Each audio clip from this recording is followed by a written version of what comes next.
Hey there, and welcome to this week's edition of The Wrap. The Roedean and King David's Linksfield tennis saga has moved well beyond a cancelled match. In the week since we last told you about it, the fallout has deepened, leading to 2 resignations and former students publicly weighing in. What started as a dispute between 2 prestigious schools has become a full-blown national debate. But did it have to be this way? In politics, we look at reports that Russia had plans to discredit the Democratic Alliance and break down what the president actually said during the State of the Nation address last week, beyond the applause and the carefully timed pauses. We also cover the senseless murder of an e-hailing driver in Tshwane and the arrest that followed. And we can't help but roll our eyes and sigh as Imogen Mashazi finds herself back in the headlines again. Abroad, China seems to be taking a page from the do the opposite playbook when it comes to Trump-era politics. We honor the life of a fallen civil rights icon and examine whether social media is addictive or just good at keeping us scrolling. Finally, there's a new documentary out on Tyra Banks, and let's just say it's not quite picture perfect. So let's dive into these stories and more in this week's wrap, brought to you by myself, Roedean School, and the Explained.coza team. In your national news, Russia may have had its sights set on the DA ahead of South Africa's 2026 elections. An analysis of leaked documents published last week suggests Russian-linked operatives were plotting a coordinated disinformation campaign to paint the DA as a white party and inflame racial tensions. A 2024 Institute of Security Studies investigation had already flagged nearly 80,000 coordinated anti-DA posts during the last election cycle. Coincidence? Perhaps. Perhaps not. Either way, it raises uncomfortable questions about foreign meddling in our elections. 1 million vaccines are en route to South Africa to tackle the cattle foot and mouth outbreak. Agriculture Minister John Steenhuisen said the first batch from Argentina will arrive this weekend, with another 5 million doses in March. About 2 million cattle have already been vaccinated as part of efforts to contain the outbreak, which was declared a national disaster during Sona. Some farmers argue mass vaccination won't stop the spread, but government maintains it is key to controlling the outbreak. Imogen Mashazi's London flex is raising eyebrows. A new expose reveals the former Ekurhuleni city manager's lavish 3-day holiday back in 2022 cost 3.5 million rand, eclipsing her annual salary. Mashazi denies using public funds for the so-called private social engagement, but won't say who paid. It matters because she's linked to tender kingpin Kat Madlala. This is the same Mashazi who delivered a disdainful testimony at the Madlala Commission recently, complete with a mid-hearing lipstick touch-up. The shade was immaculate, her scruples not so much. Last week, Sona was overshadowed by the water crisis gripping the country. President Cyril Ramaphosa delivered the annual address last Thursday. Wins from the past year includes the successful November G20 summit, economic growth, and rising investment in renewable energy, along with the start of a turnaround for our rails and ports. But Ramaphosa said outright that the water outages reflect a local government system that is not working. Bold for an election here. Read our full takeaway on Explained.coza.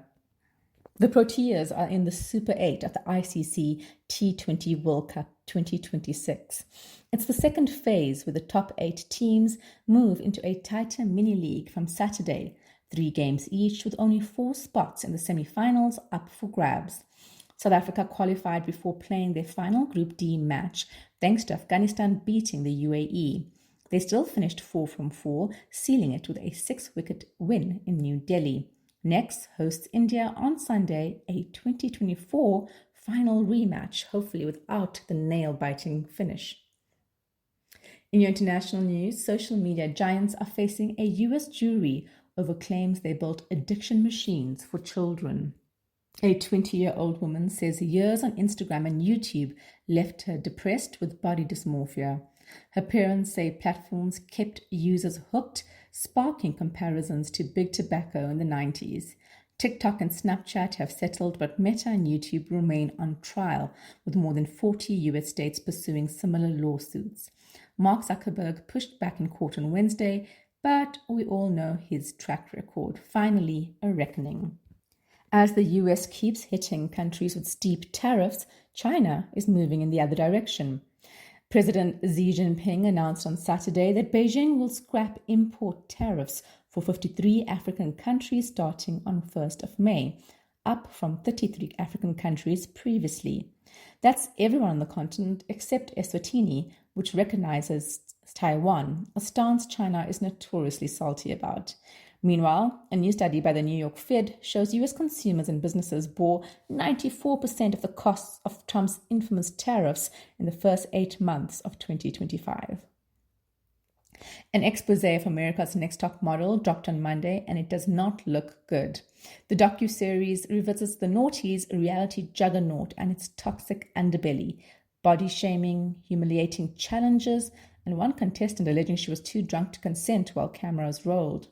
The show's creator and supermodel host Tyra Banks is cast as both pioneer and villain, owning the show's legacy yet sidestepping accountability by largely blaming production for certain artistic choices. The phrase the show popularized, smize then apologize, isn't quite cutting it. U2 released new music on Wednesday honoring Renee Good in a powerful tribute. The Irish band's surprise 6-track EP, Days of Ash, their first major release in nearly a decade, opens with American Obituary dedicated to the Minnesota mother killed in January during a Minneapolis immigration crackdown. Good's death came amid intensifying ICE raids across cities like Minneapolis, Chicago, and LA. As tensions between federal agents and residents escalate, U2 channels the grief and resistance into a call for unity and peace. U.S. civil rights icon Reverend Jesse Jackson died on Tuesday at 84. The lifelong activist was diagnosed with Parkinson's disease in 2017 and was hospitalized in November for observation. Jackson was a protege of Dr. Martin Luther King Jr. and a towering figure in the American civil rights movement. Locally, he supported Nelson Mandela and the anti-apartheid struggle, pulling huge crowds in Soweto and urging global leaders and even Harvard University to sever ties with the apartheid regime. A powerful voice for justice, now at rest. In your big stories, the Roedean and King David fiasco could have been handled better by both schools. As we told you last week, Roedean, one of Johannesburg's most prestigious private girls' schools, ghosted the first and second tennis team from the elite Jewish King David School when they arrived at Roedean's Parktown campus for a fixture on the 3rd of February. A leaked voice note from King David's deputy did the rounds, alleging that Roedean pupils had refused to play because of anti-Semitism. Roedean denied this, claiming it didn't field the team because of prior commitments, including a compulsory academic workshop. But that wasn't entirely true. Another recording, this time between Roedean principal Puti Mochale and King David's principal Lorraine Sraje, recorded the day before the fixture, revealed there were, in fact, political concerns. During the 2nd February call, Sraje asked Mochale whether parents of pupils were objecting to Roedean playing against King David. Mochale replied, yes, they are basically saying because of the stance that the government took, we are supposed to support that. I keep having to remind them that schools are apolitical first and foremost, particularly in South Africa. We don't take a stance like that. It's worth noting South Africa has an ongoing case against Israel at the International Court of Justice, accusing it of breaching the Genocide Convention in Gaza. Now look, this is a hell of a thorny issue, and one Mochale and the school should have handled better. Instead, Mochale, who was appointed last July, reached out in good faith to King David's head for advice. What could have been an opportunity for dialogue and a way forward was obscured as Roedean effectively lied, and King David's leaned into escalation, spectacle, and victimhood. Mochale and the other school heads, hoping to keep schools in apolitical spaces, are fooling themselves. There is no running away from complexity. Crisis management expert Nicola Klein told Currency News the situation may not have spiraled had early concerns from pupils been properly addressed. Some Roedean pupils who had previously played King David had apparently been traumatized by the presence of posters of Israeli hostages and armed security at the school, Currency reports. That was also a finding of the first phase of Roedean's independent forensic investigation, shared with parents on 16th February. Concerns raised by pupils before the match were not escalated through the proper leadership channels. Phase 2 will now examine governance, accountability, and decision-making structures. Now it has led to the black female principal of Roedean resigning last Thursday, a decision that many social media users have criticized, saying Mkhale was scapegoated. Her career may be forever impacted. She was followed by the school board chairperson resigning on Monday, citing safety concerns for himself and his family. Last week, Roedean apologized to King David, saying its actions were deeply hurtful to the Jewish community. South Africa is not new to difference. We are a country built on negotiation and comfortable conversations and the hard work of coexisting. We do not have to agree, but we do have to talk. When institutions retreat into half-truths and outrage cycles, everyone loses, especially the pupils watching it unfold. Look out for our report unpacking the story in more detail on Explained at COSA tomorrow. Elsewhere, South Africa is still reeling after the murder of 22-year-old Bolt driver Isaac Setlat in Pretoria, captured in widely shared dashcam footage. The country was appalled by the footage, which went viral on social media on Friday. It showed a female suspect strangling Setlat, allegedly with the help of a male suspect. The brutal attack had occurred about a week before, when the suspects allegedly initially posed as passengers. They then turned on Setlat, strangling him to death before taking charge of the vehicle. Setlat's body and the hijacked car were discovered in Atteridgeville on the same day. By Saturday, Dikoledi Mpehla handed herself over to the police in Atteridgeville. She appeared in the Pretoria Magistrates Court on Monday, together with the other suspects, Tshwane Machidi and Tshwane. A fourth suspect appeared separately, and the case was postponed to 23rd February. Setlat was just days away from celebrating his 23rd birthday. He'd been working as a Bolt driver to support himself while completing an internship. And that's where the story gets bigger than one horrific crime. His death has once again brought the spotlight onto safety in the e-hailing industry. Drivers have long raised concerns about attacks and hijackings, warning that existing protections are not enough. This comes as the National Land Transport Amendment Regulations, introduced in September 2025, require all e-hailing platforms, including Uber and Bolt, to register with authorities. The rules mandate proper vehicle branding, panic buttons, and licensing for both drivers and platforms. The intention was to formalize and safeguard the sector, yet with compliance deadline looming, reports indicate major platforms have not completed the registration process. Members of the E-Hailing Federation of South Africa protested outside court during the suspect's first appearance, calling on platforms to strengthen verification processes for app users. For years, the conversation around e-hailing safety has centered on passengers.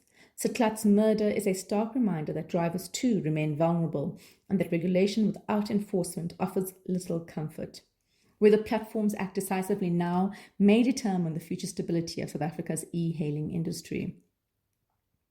And finally, it's almost curtains for the Winter Olympics in Milano Cortina. And what a 2 weeks it has been. There's been victorious comebacks, surprise proposals, and iconic first wins for country and continent. Let's start with the fairy tale stuff. American alpine skier Breezy Johnson did not make the last Winter Olympics in Beijing back in 2022. A serious training crash in Italy just weeks before the Games forced her to withdraw. Fast forward to Tuesday, and Johnson returned to the very same slope that saw her crash out 4 years ago, this time taking gold. And just in case that was not cinematic enough, her boyfriend surprised her with a proposal at the finish line. The internet debated whether he was stealing her shine, but Johnson called it everything I dreamed of. Then came history. Lucas Pinheiro Brathen earned Brazil and South America their first ever Winter Olympic medal of any sport and gender. And look, we're taking it too on behalf of the snow-deprived Southern Hemisphere. Brathen has also had quite the journey. He retired from racing in 2023, switched national allegiances from Norway to Brazil, and then went on to win Brazil's first ever Alpine Skiing World Cup victory in 2025. Most of South Africa's 5-person Winter Olympics team were also born or raised in the Northern Hemisphere, but chose to represent South Africa thanks to SAFA parents. Alas, Team South Africa did not podium, although it was our largest delegation ever. A special shout out to Eileen Gu, shutting down a reporter who seemed to suggest her 2 silver medals were an underachievement.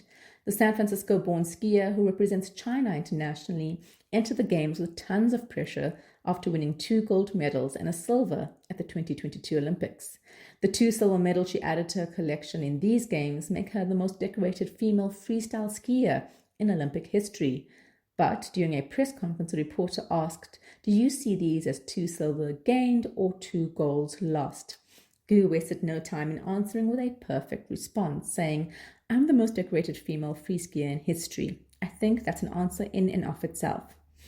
As the games come to an end, it's Norway that once again tops the medal table, as they did in 2022, with 33 medals, including 15 golds.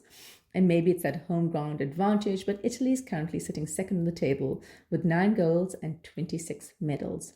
Winter sports may feel far from Mzansi summer, but the drama, very relatable. That's it from us at The Wrap. Remember to tell your friends to subscribe at explain.coza/subscribe. Till next time, goodbye from the team.